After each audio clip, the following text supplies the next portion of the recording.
Welcome to this informative video. We're going to talk about the cost of living in Portugal. We have almost been in Portugal for 1 year, so we thought it would be a good time to do a little roundup and let you know all the information that we've gathered. So go and grab yourself a tea because we've got a lot to share here. We'll start with the most important cost, which is accommodation. We've shown before, but we live in a 2-bedroom, 1-bathroom house in central Portugal. Yep. It's got a big kitchen, a large living room, a garden and parking for 1 car, and we pay €375 per month, and that includes a gardener. Although we are now coming up to the end of our yearly lease, and as of next month we will now be paying €400 per month. So to touch on our utilities and our bill costs, starting off with the electricity. Now we pay quite a lot for our electricity bill and it's coming in at about €90 a month. But we're a bit unsure on this because all of our bills come in estimated. Even though we've given meter readings and stuff, each month they come in quite high, don't they? Our water bill averages at about €1 per day. Our last bill was €30.40, and then you pay about €10 tax with that.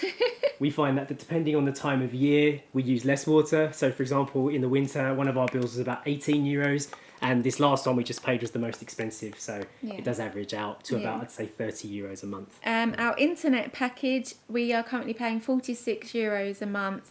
And that includes the internet, the TV and a landline telephone. It's fibre optic connection. 30 megabits download to 3 megabits upload, so it's fairly fast. Yeah, if we were just paying for the internet alone, it would be €20 a month. And we also have 2 mobile phones that we are doing pay as you go, and we put €15 per phone per month. And we get 1 gigabyte of data for free for about €15 a month, isn't it? Yeah. Okay, now I can drink my tea. Sticking with the utility bills, our cooker or our hob is gas.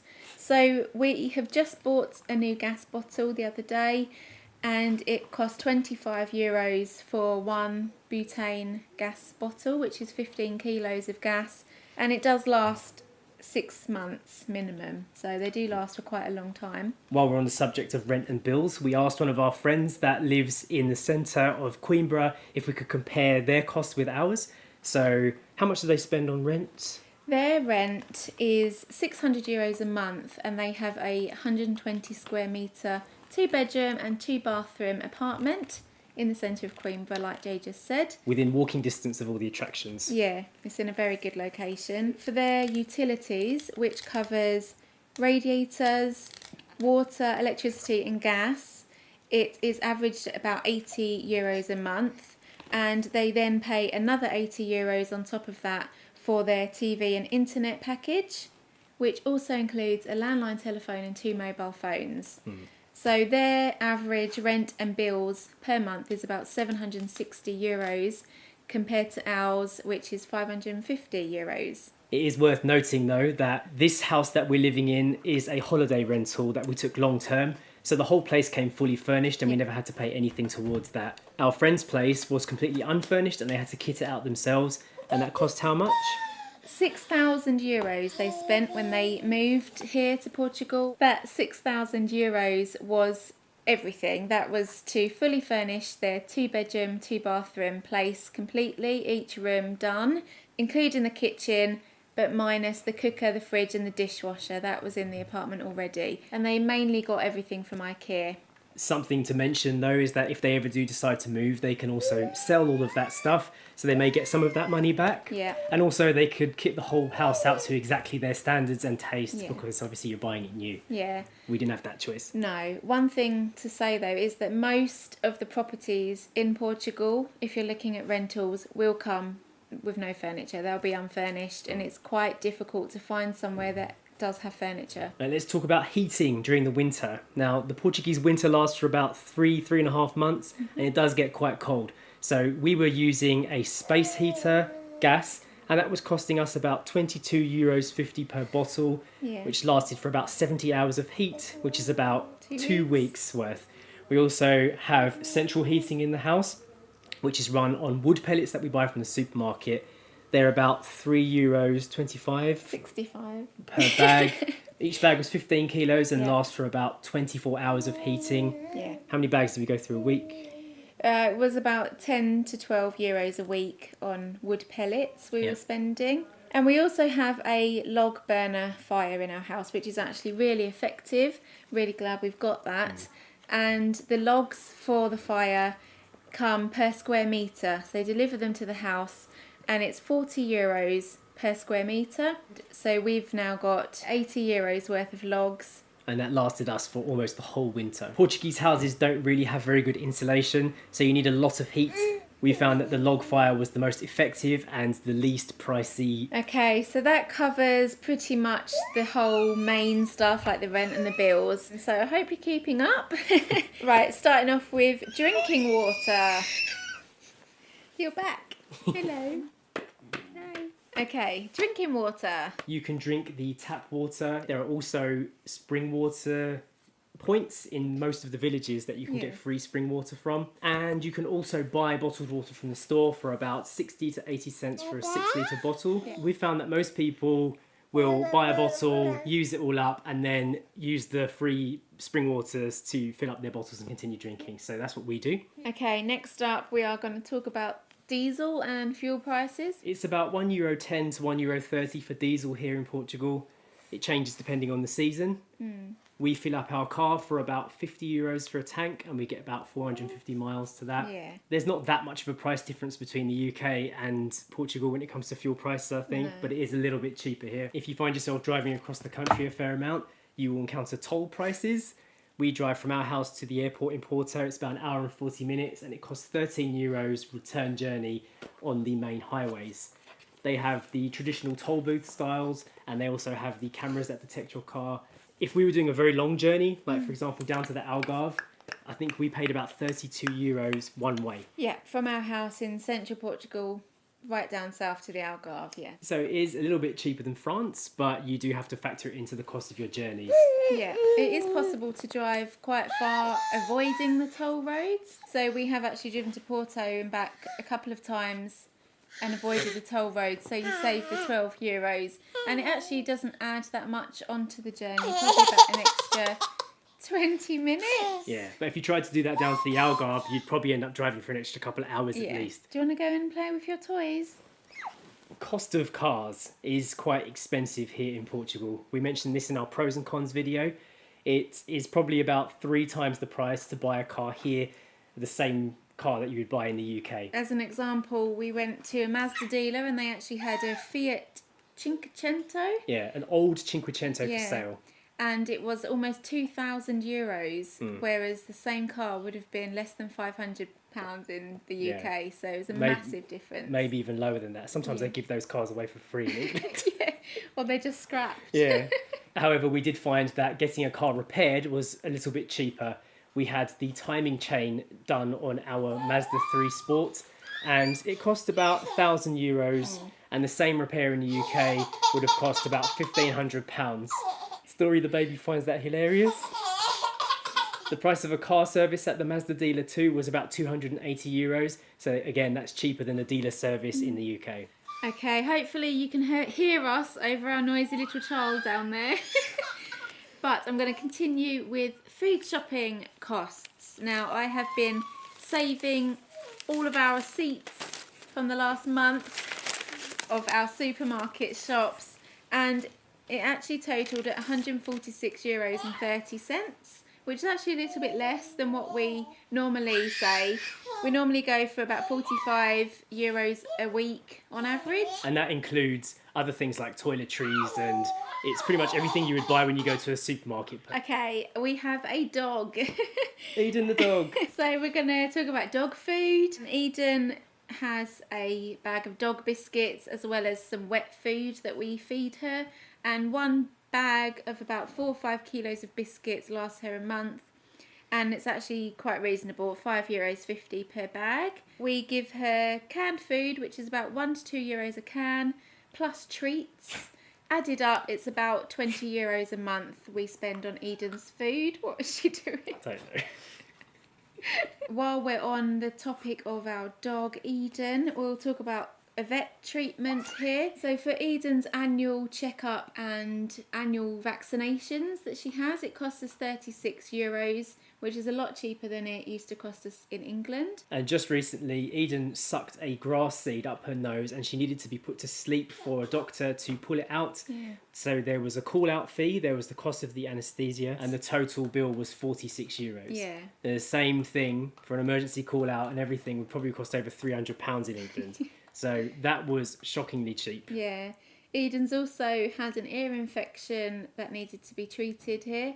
I don't think it was a full-blown, really bad infection, but she did have to have some ear drops, and that only cost €8 for the medication for that. Yeah.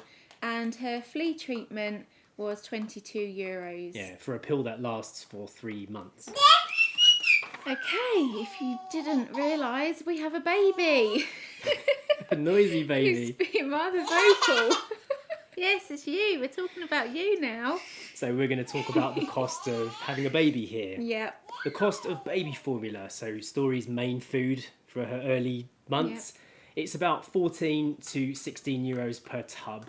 Yep. Each tub lasts for about 10 days. Yeah. She's now also on baby cereals, a box of baby cereal which lasts for just under 2 weeks. They cost about €2 to €3 per box, depending on what brand. Store is now at the finger food stage, so we're buying her little baby biscuits. They cost €3.24 per box.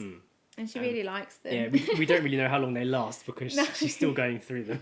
Story's nappies. They are €13.79. We buy them like in a big jumbo pack, and the pack actually lasts us a whole month. So €13.70 for a month of nappies. When Story grew out of her Moses basket, we bought her a travel cot to fill in the gap between buying a real cot. That costs about €34, and it's very good. It folds right up, and we can take it with us when we go to hotels. Yeah. We also bought a mattress to go along with that, and that was about €15, so that wasn't expensive. All right, we're done with baby talk. Let's talk about adult stuff. Wine and alcohol.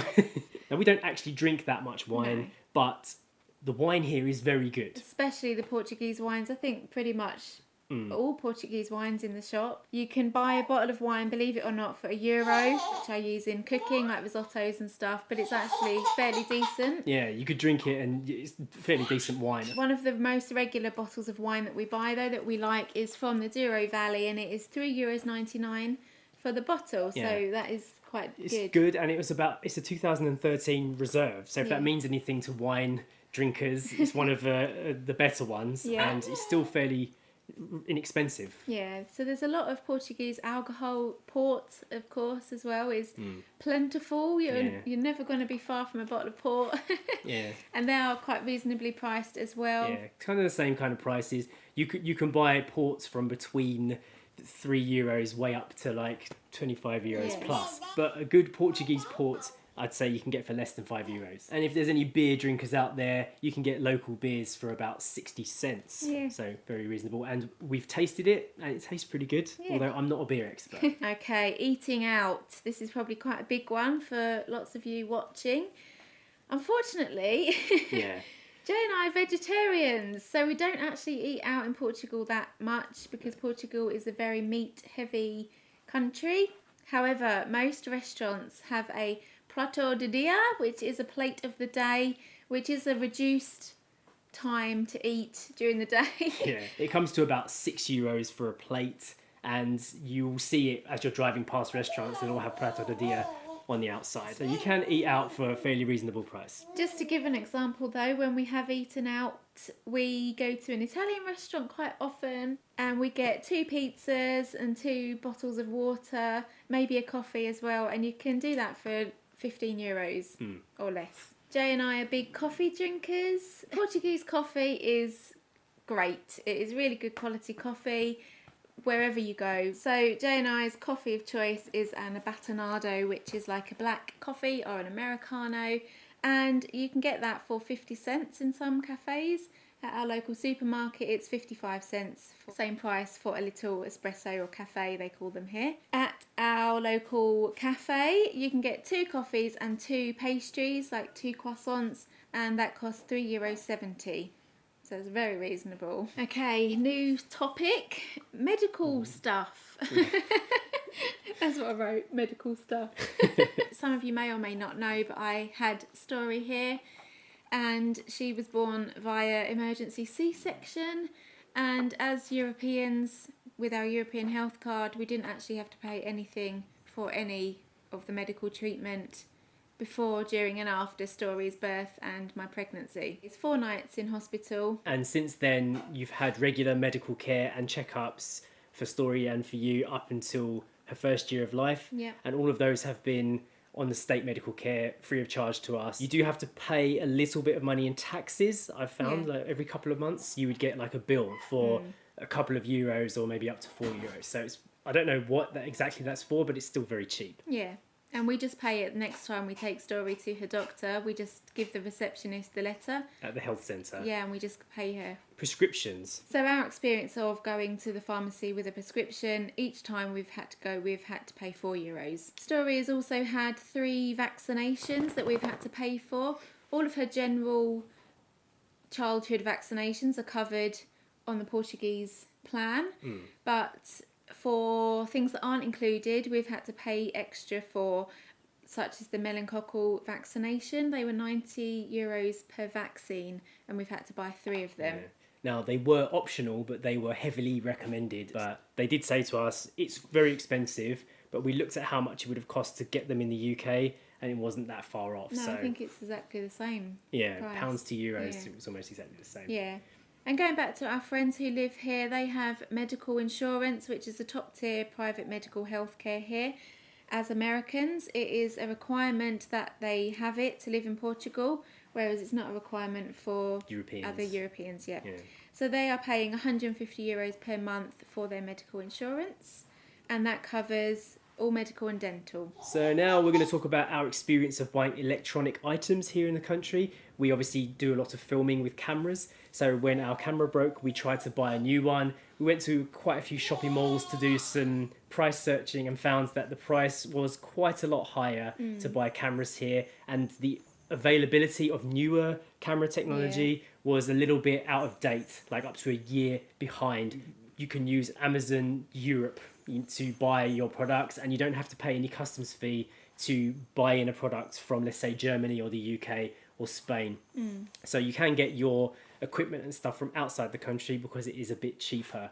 Other things that we know about, like for example, a stick blender or a soup blender, you can pick up one of those for about 15 euros for the base model, way up to 100 euros. And the quality does depend on how much you pay. Yeah. But you can get anything here. Just in the general hypermarkets. Home appliances, washing machines, microwaves, everything you can get. And we don't think the prices are any different to what you would pay in the UK. But the camera equipment was more expensive, so we ended up buying our stuff from England in the end. As a note, if you do buy anything from outside the EU and have it delivered in, you do have to pay a fair amount in customs fees, sometimes up to the price of the item itself. And it takes months to get it in. Yeah, we've had things, well, we're still waiting for things from Canada and America, and they just get stuck at customs for quite a long time. Yeah, so don't buy anything outside of the EU, it's not worth it. Clothes in Portugal. They have a lot of malls here. Every main town will have a big supermarket and a big shopping mall where clothes are plentiful. Yeah, and you get the same kind of brands you would get in other European countries like Zara, and you actually still have C&A here. Now C&A closed down a long time ago in England, didn't it? But still here, H&M. We have H&M, Zara, Mango, all the general stores really. But clothes prices are generally on par. They're not any cheaper than England because they're the same shops, I guess. Yeah, so, it's the same. Yeah. Primark. There's Primark here. Yeah. I think the same thing goes for furniture as well, kind of the same prices as what we would pay in the UK. We got Story's cots from IKEA. It was about 160 euros for the cot and 100 euros for all the bedding, so 260 in total. It's the same price on all the UK websites, so I don't think you save any money. Okay, we are getting to the end of this video now, but we just want to talk about going out and doing things here in Portugal. Things that we do. Most things that we do are free, so walks, hikes, there's a lot of outdoor space here, so you can go for a walk for hours. Yeah. Forests. We have picnics, so it would just be the cost of a picnic. Yeah, there's waterfalls that you can just walk up to. There's no entrance fee. There's obviously beaches in the Algarve and cathedrals and so many little lovely pretty villages, scenic drives, river beaches. That's quite a big thing here. And generally you'll find you can do pretty much everything for free. Yeah. I think because the weather is good, more people are outside doing outdoorsy activities. Yeah. So you get a lot of people cycling and stuff like Yeah. that. If you do have a rainy day and you want to go to the cinema, we looked at the prices and they were about €6 a ticket. Yeah. So that's a lot less than what we would pay in the UK, which is over £10 now. Yeah. But generally the cost of our entertainment is next to zero. Yeah. So we thought it might be interesting to mention the minimum wage in the country for people that are in regular employment here. It's about currently €650 per month. So obviously the cost of living has to be around or near that, and we feel that it kind of is. Yeah. We can mention how much we spend. So overall, our entire spend for an average month, including rent, bills and diesel, food, coffees, dog food and some miscellaneous items, works out to about €870 to €900 per month, which is about $1,000 or 820-ish pounds. If you choose to live in a more expensive area like the Algarve or the centre of Porto or Lisbon, obviously you're going to have to budget more than that. But living out in a rural area or even in central Portugal, it is cheaper. So overall, our little family here has a very decent life in Portugal. I don't feel like we're missing out on anything, and I feel like the cost of living is very low compared to what we were used to back in the UK. Yeah. And I'm happy living here. Yeah, me too. So obviously we can only give you the information that we have experienced, and that is our costs as a married couple with a little baby and a dog. So your situation may be different, but you can hopefully use this as a base Guideline. Yeah, as a guideline. If you don't know, we actually produce a daily vlog about day-to-day life here living in Portugal. You can check it out on YouTube at 8 Miles From Home, and you can see the ins and outs and what we've experienced living here. Yep. That's it from us, and we'll see you next time. Bye. Bye. She was... Put the story over there. Why she would have suddenly decided that's the correct time to start laughing? She always laughs. Not this much in a row. Good Portuguese port. But We have. so you